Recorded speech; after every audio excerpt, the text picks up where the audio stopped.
So, what's up with these lines and arrows on the Enneagram symbol? Well, that's the topic of today's podcast on Your Enneagram Coach, the podcast, where we have helped millions of people around the world discover and explore in order to become the person that they've always longed to be. I'm Jeff McCord, co founder and CEO of Your Enneagram Coach, and I'm joined today with our Director of Coaching, Adam Breckenridge. Adam, good to have you. Good to be with you. Now, we're recording this the day after the Chiefs-Ravens game. That was a pretty exciting game. Won by a toe. But, as someone told me, I just got off of another call and they said, hey, I heard that there was a Taylor Swift game last night.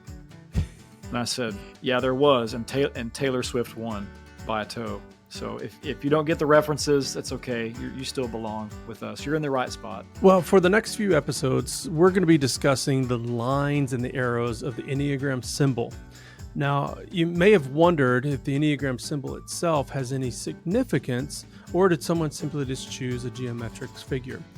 Well, these lines, and sometimes they're shown as arrows, they mean a lot. And not only are we going to help you to understand what they mean, but in future episodes, we're actually going to go walk through and help you to learn how to practice self-coaching or leadership based upon your understanding of the two lines and arrows that actually extend from your main type. But you may have noted also that I'm using terms like lines and arrows because different logos actually have, sometimes there's just a simple line, sometimes there's an arrow. Well, the reason why that sometimes teachers use the arrows is to denote or kind of communicate the fact that there's a dynamic aspect to the Enneagram, is that these other numbers are actually part of us, and we move towards or begin to adopt some of the strategies, the behaviors, the relational style of these other numbers. So the Enneagram is not static. So we're not just one thing, we're a lot of different things that are happening inside of us. So Adam, why don't you take this a little bit further, because we've had some great conversations, particularly highlighting this idea, but through the idea of the movie Inside Out, which has been very popular these days. And we've already watched Inside Out twice now, but why don't you tell us a little bit more about some of your thoughts? Yeah, I think if you want a great illustration of what it looks like, that our personality is not dynamic, but it's static, as you said. I think you see it in the movie Inside Out. I mean, we're huge fans. I have 3 daughters. We've watched the original, the first Inside Out several times. We went to the movies to see in the theaters Inside Out 2 and absolutely loved it. So, each of the 4 numbers is like each of the characteristics in Inside Out. Think of them like your internal family, or what works for me is sometimes thinking about them like, my internal team. And I hear you use that language a lot, Jeff, for yourself. You have team meetings with these parts That's right. of yourself. Like who's Right? active, who's trying to lead the team, Mm-hmm. and who's trying to Mm-hmm. quarterback. Exactly. And in the movie Inside Out, each character represents an emotion. And, for theatrical purposes, each character has its own personality as well. And they have their own responses. They have their own core motivations, which means they have their own fears, desires, weaknesses, and longings. And then each type is fighting over the control board. That's the thing. You have Riley, the main character in the movie, and all these inner parts of Riley. That's these personified emotions that are parts of her. They're all trying to take over the control board out of their own interest. And the same is true about each of the Enneagram connecting types. Although, they don't represent an emotion, they do represent a personality. And they have their own responses. They have their own core motivations, fears, desires, weaknesses, and longings. And each of them is trying to take control out of their own interests. Another way I would say that is they're trying to help you. They're not just control freaks, but they're trying to drive and steer you in the direction that they feel like is best for you in any given moment and situation. So specifically in this episode, we're going to be talking about the 2 numbers connected by the lines, or sometimes arrows. And each of the 2 Enneagram types that we are connected to by a line can show up, in a healthy way or an unhealthy way. And so, I want you to remember this, because this is really important. It's like we don't become those types. So it's not like, as a 6, I don't become a 3 or a 9. because those are the two numbers I'm connected to by the lines or arrows. But we do take on the core motivations and the relational strategies of those types to meet our needs. I just got out of a conversation, Jeff, where we were talking about how the human brain, which is a mosaic of parts, and you and I've talked about this on this podcast before, but the human brain is designed to do two things. Basically, if you want to be reductionistic, it's like it's trying to help us connect and protect. It's Hmm. designed to connect and protect. I feel like that's one way of looking at these two lines, these two other numbers can show up in healthy or unhealthy ways based on how they're trying to do that for you. How are they trying to help Right. you with their strategies, right? And their core motivations that they're bringing to the table? They're trying to help you connect and protect.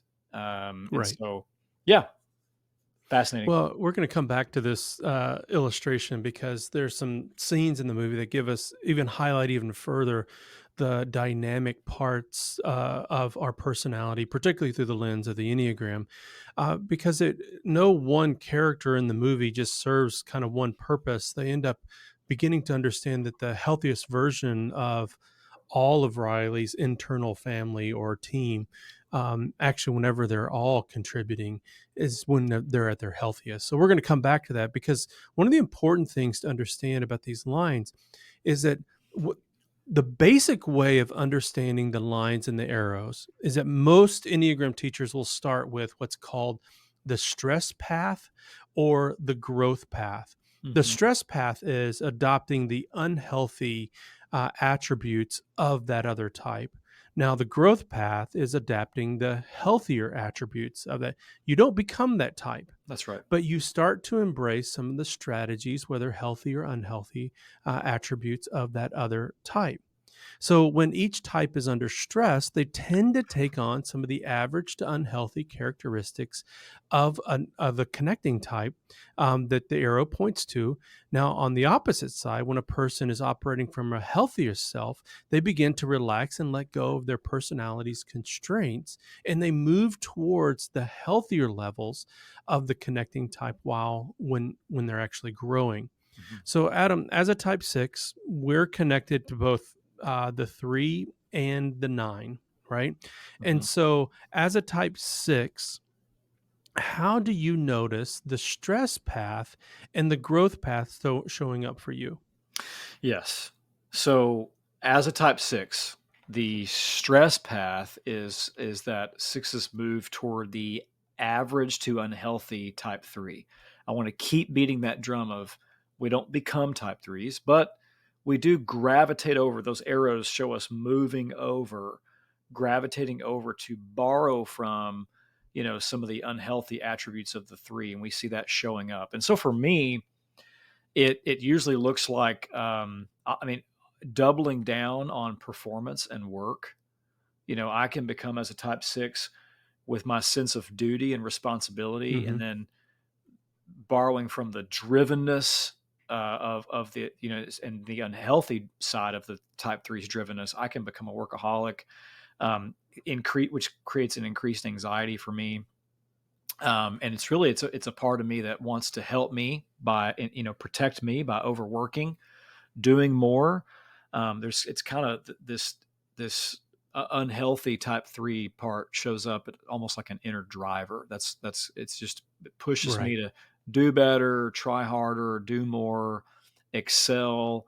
And I can also notice shame and comparison. Like there's a comparison driven nature to this thing where I can really start to look around me and see, am I measuring up? Where am I on the invisible ladder compared to everybody else? Am I behind them or ahead of them?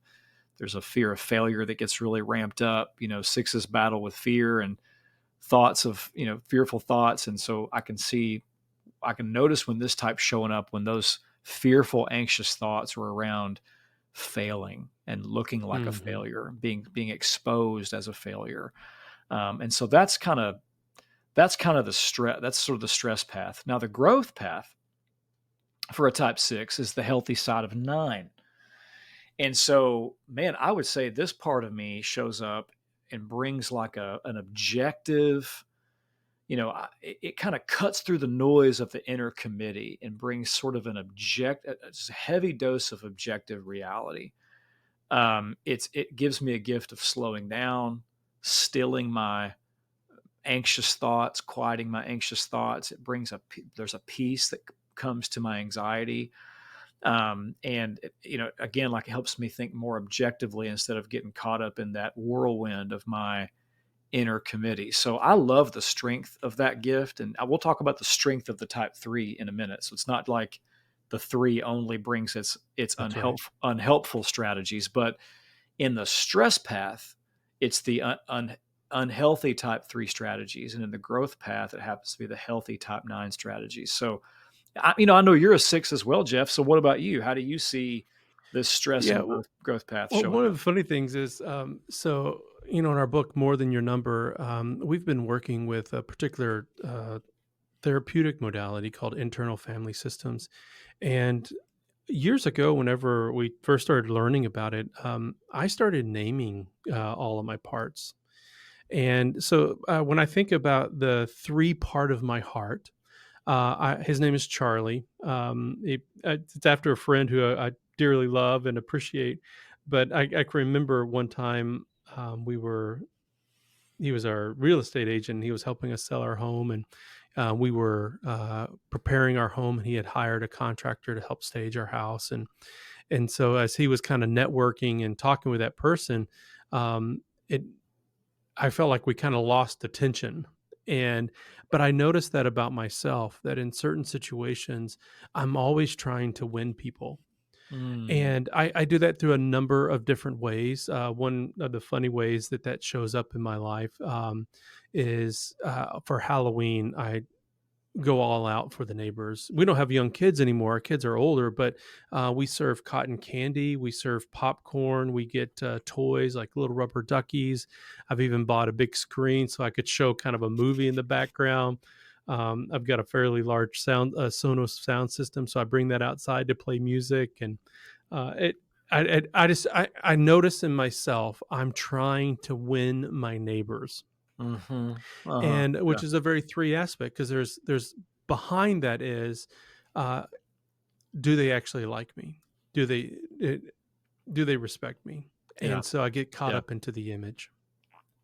So that's the three part of my heart, and he brings gifts as well. And so we'll talk about that, like you mentioned, that it's not just an either or; it's a both and. Hmm. The other part, the stress path. Well, that was the stress path, but the growth path to nine, I call my nine part. I call him Phil, and I got that from the idea from Dan Allen, who talks about how we address our longings as people. We try to fill, numb, or blind ourselves to our longings and Mm, needs. And so, oftentimes, Phil, in one sense, tries to numb himself, but in another sense, Phil is the one who reminds me that my presence matters. Now, the core motivation for nine is to the fear that their presence doesn't matter. But I've noticed that as a six, I am anxiously trying to insert my presence into into situations, trying to fix things or prove my loyalty. And I remember a certain season where, as a pastor, and I was usually the number two guy, kind of the executive pastor type role, where my position was important and I was involved in a lot of things. And I just recognized that I could go into a meeting without trying to make my presence felt, that I was enough as I was. And mm, Phil was a part of me that could just remain quiet and listen, and only needing to show up whenever I absolutely needed to show up for our mm, team.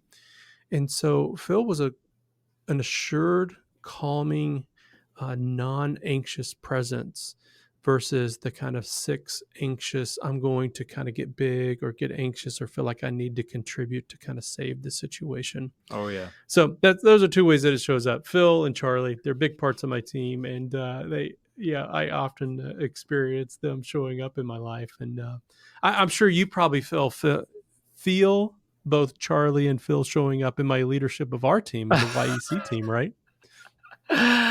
No comment. No, I'm just kidding. No, no, no, no. Yeah, I mean, yeah, I mean that's Hey, the Jeff, I wish Phil would show up a little more often and you'd shut up. No, no, no. I will. So to honor you. And this is in all seriousness. I've told you many times that I notice one of the things I really value about your leadership and friendship is there is a calm.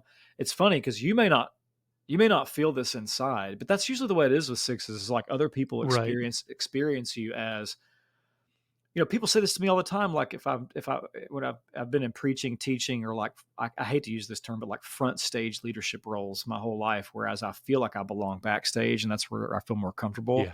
I don't feel comfortable on a stage, leading in those contexts. But everybody's always said, "What you seem so natural and calm," and I'm like, "Well, that's not how I feel, inside." Sure. That's But right. I think it's that 9 gift, that shows up and brings, a manifestation of objectivity, calm, peace, and I would definitely say that's the overarching Yeah, I experience would with say you. for me, it's interesting you say that because I have learned to practice silence and solitude, Mm, and it's really the fill part of my heart that gives me the strength and gifts necessary in order to kind of look into the flywheel and to be patient enough for the flywheel of my thoughts and my anxieties to calm down. absolutely. Yep, Yeah. absolutely, absolutely. Yeah. Well, there's actually 2 other parts as well, and that oftentimes gets missed, and maybe it's because it's more complicated and it's not as experienced as often, but these 2 concepts are really, really helpful, and we're gonna illustrate this with Inside Out too, and, because they do both of these, I think, do show up in the movie, but, Mhm, these 2 are so we have the growth path and the stress path, and we also have something called the blind spot and the converging path. Now, let's talk about the blind spot first. So when a person is around those who they're most comfortable with, like family members or very, very close friends, they may display the unhealthy characteristics of their blind spot path. So mhm, in for the sixes and nines, what that means is that it's the nine part of them that shows up as the growth path. We can show the unhealthy attributes of that type, and that's called the blind spot path. mhm, Now, the people typically don't see these characteristics in themselves, which is why it's called the blind spot.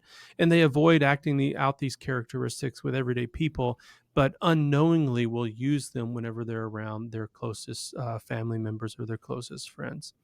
The converging path is at the healthiest expressions of who we are as people. And after making progress on our growth path, a person can reach the healthiest point of their type, which is where all of their healthiest types, all of the connecting types come together. And here they have access to the best qualities of their main type, their growth path, and the healthiest attributes of their stress path type. So rather than just like for the six, the three, which may be a stress path, actually we start to adapt some of the healthier behaviors and the healthier interest of the type 3, and we call mhm. that the converging type. Adam, try to illustrate this with Inside Out, Yep. because this you start to see how the movie is so dynamic and how it Yes. relates to the Enneagram, and how we can show up in all of these healthy and unhealthy ways. Oh, it's so good. Enneagram enthusiasts and IFS nerds and practitioners love Inside Out because it really does illustrate what's going on, inside a human being. So you remember how each type tries to lead Riley reactively. Like they're all reacting, they're all trying to take over the control board, and they're only thinking from their perspective, trying to protect Riley or help her respond to life situations. Again, they're trying to help her connect and protect. Let's think about that as the stress path. When each type is trying to lead Riley when she needs them, they're less reactive. Think of that as the growth path. What isn't captured in the movie, which would have made us look like geniuses, is the blind spot.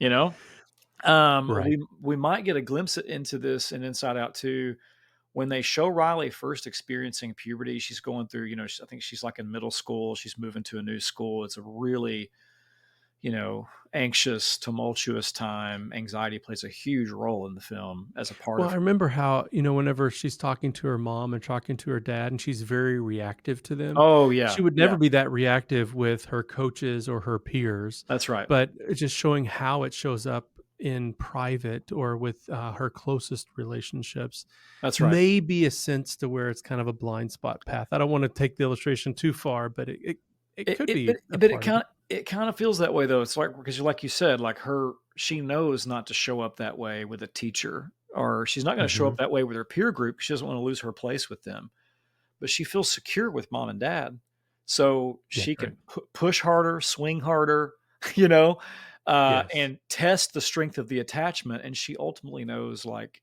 I can rage here. I can, I can say things. I can show a side of myself, and it does kind of fit with that blind spot path. Lastly, in both movies, you see this incredible journey of joy and sadness, learning to befriend one another, and work together and become integrated. And in Inside Out 2, joy and anxiety. As I mentioned, anxiety is a huge part of Riley and a main character in the film, played by the wonderful Maya Hawke. To all you Stranger Things fans out there, but they come together. And as a matter of fact, many of the parts come together, integrating with one another. And this would be the converging path that you see illustrated in Inside Out 2. So let's move from imagination to real life. And let's talk about some examples from our own lives. And we can start with you. How do you notice, you've talked about stress and growth path. How do you notice the blind spot and the converging paths showing up for you? Well, the blind spot for me, well, let's go back to Phil. So Phil can be assured of his presence, not feeling like he needs to press in the world. But Phil, man, he can eat some Taco Bell. Run for the border. I mean, all of my dissociative behaviors to try to numb the endless flywheel of my mind. Like Phil is right there to come online to help me to do that. Now that could be watching a Netflix series. That could be food for me. There are a number of different ways, but movies and TV are typically and food are two big ones of how Phil can come on. And a lot of people don't see that about me. Matter of fact, I usually don't eat Taco Bell with other people. It's Mhm, it's like mhm, this private indulge. I almost feel like a little kid again. And Taco Bell meant a lot in my story. Whenever I was growing up, my mom was ill. My dad would. Uh, Sometimes my mom would go. A mhm. lot of times would go in the hospital, and so my dad would take me out for dinner, and I would eat a lot. And so one of the cheap places to go is Taco Bell. So that's Oh, always yeah. been kind of a nurturing low place for me to go Yeah, to. yeah, So running to the border was comforting to Jeff. Running to the yeah, border was always comforting. yeah. But on the other side, on the converging side, so this is where this Charlie part of me comes alive. So rather than reacting to life and wanting to kind of back away in anxiety, Charlie's the one who really inspires me that's more goal oriented and action oriented. It moves me through the anxiety to make decisions. Now, not the anxious way of making a decision just to get through it, but to be purposeful, to be intentional, to be efficient and planned.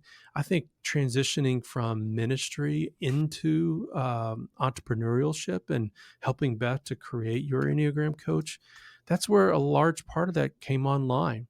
The woo, the you think of Strength Finders, woo is a big one of my top Mhm. five. Charlie's the one that carries woo, and to be able to bring together a team, to bring together all of the different contractors and consultants and coaches to become what your Enneagram coach was, that was Charlie was playing a big role in my life. How do these two things show up for you, Adam?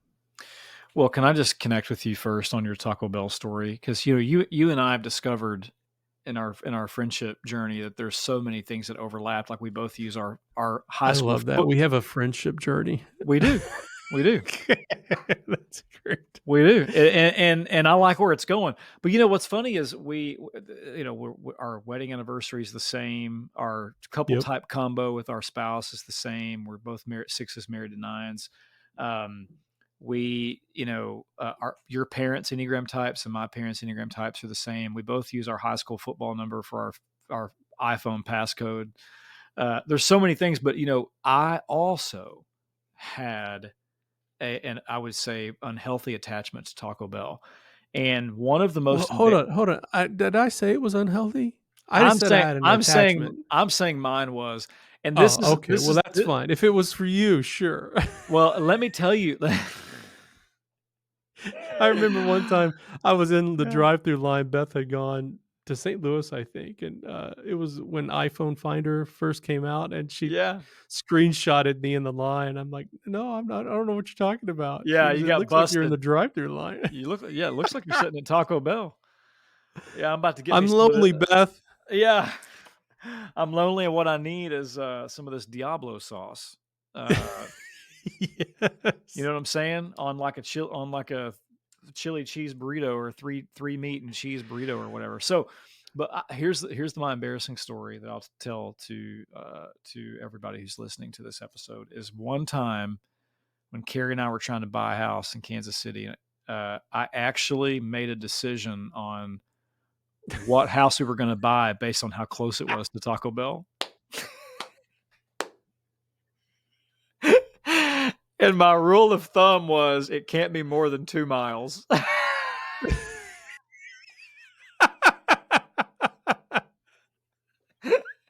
I was like, "Honey, if I it's don't know if if that's a setting on Zillow now. Like, find the nearest, find the and nearest then Taco Bell." then homes for sale Oh. within 2 miles of Taco Bell. I was like, "If it's more than 2 miles, it's gonna be way too out of our way because we would make a run for the border all the time. I mean, back then, the value menu was we could both, for $6, eat and be stuffed, you know? So it's like, Yes. it was just what we had Now to they're do. all sophisticated, man. I know. I know. Yeah, they're I trying mean, to the some of them, Cantina Grill. some of them serve alcohol and stuff. It's like, yeah, all Are you sophisticated. serious? Yes, I absolutely. did not know this. Oh, Yeah. I did Look it not up. know this. Look it up. Okay. Well, I mean, that just speaks to the blind spot path for you, but what about the converging? Yeah, it is my blind spot path. Yeah, I think blind spot path, I can be a little more checked out, a little more comfort seeking, a little more numbing type, Yeah. type behaviors is how it usually shows up. Converging for me, the type 6 moves toward the healthy side of 3, and kind of like you said, it gives me with there's just a strong overwhelming sense of self-confidence. I really feel like I'm at my best self. Yeah. It's when I have landed at trusting myself, and the self-doubt gets very quiet, the imposter syndrome sort of melts away, and I kind of emerge. And I notice that, and I'm able to humbly, I'm able to stand and deliver. I'm able to steward a big moment. This is things that threes just live there, and I feel like when this Yes. part of my heart shows up, it gives me the ability to strive for excellence without over identifying with it. There's a sense of I can compete in a way that brings out the best in me, and really stand and own a moment, being my best self. Mm, I love that. Oh, well, and I noticed that about you and with our team. I mean, Mm, in this most recent season, you've stepped up in a way that just kind of kindly, but with strength, with courage, kind mm, of stepped into the gap and helped us with this new season. So mm. I certainly see that part of you. Have you named these parts? Thanks, man. Thank you for that. I haven't. And Adam I Breckenridge. maybe we should do it live right here, right now. No, I, Well, naming's important in the I Bible, so know. you got to Yeah, think of something significant. I wouldn't want to put you on the spot, but and here's yeah, why I name my parts is that it readily helps me to identify them, particularly when I talk about team meetings in the morning. So it could be where it's on my morning walk. It could be if I'm in the shower. Just a moment that I have, and I just start going through the various parts of my Enneagram type and ask what are the things that I'm thinking about, what I'm worried about, yeah, concerned about, what am I inclined to do? Am I yeah. inclined to want to check out today? Am I interested in reading? Where's what am I working on right now? Mhm. And these having names helps me to more readily identify these parts so that I'm not Yep, just kind of leaving them ambiguous out there. yep. Totally agree. I'll work on that. Well, a few summary points before we end today's episode, but a few things. Number one, these we're connected to these two types in a very dynamic way. We don't become these types, but these lines and arrows speak to the dynamic reality of the Enneagram is that we start to take on some of the motivation and strategies of these other types in order to have our needs met. Now, we do that in both healthy and unhealthy ways. So it's not just a stress and growth path, but we actually do both and the good and the bad, the healthy and the unhealthy. And so we added on to this the blind spot path, which is where around our close relationships, whether it be family or friends, and the converging path whenever we're at our healthiest. Now, remember, we don't become these types, but if you do take an assessment, sometimes you may overly identify with those types and think they're so. Sometimes you just sort of triangulate what your main type is by just looking at, well, is that a place that I go to whenever I'm healthy? Is that a place that I go to when I'm unhealthy? Mm. And then, yeah, it's just a fun way to think about Inside Out that actually gives us examples of what all of this looks like in action, but in a fun way, in an imaginary way. So, thanks, Adam, for contributing that. I thought it was a very helpful illustration. Yeah, so fun. Well, thanks again for joining us for a discussion about the lines and arrows. And if you found this helpful, be sure to like and subscribe, however you're listening to this podcast. And don't forget to ask us your questions. Adam and I will be checking on YouTube as well as on social media. If you guys have any questions about lines and arrows, we're happy to answer those questions. So reach out to us in comments, or you can actually email us your questions at info@yourenneagramcoach.com. Will be available there as well to be able to respond to your questions. Well, if you'd like to know more about your lines and arrows, be sure to check out our book, More Than Your Number. The last half of the book are specific details getting into each of the numbers and how these different ways, these parts show up in our lives, both in healthy and unhealthy ways. Very practical on self coaching tools and self observation questions that you can ask yourself so that you can identify when these things are showing up and kind of realign yourself with a path that you want to be on. So be sure to check that out. And thanks again for joining us, Adam. It's always a joy to be with you. Thanks so much for today.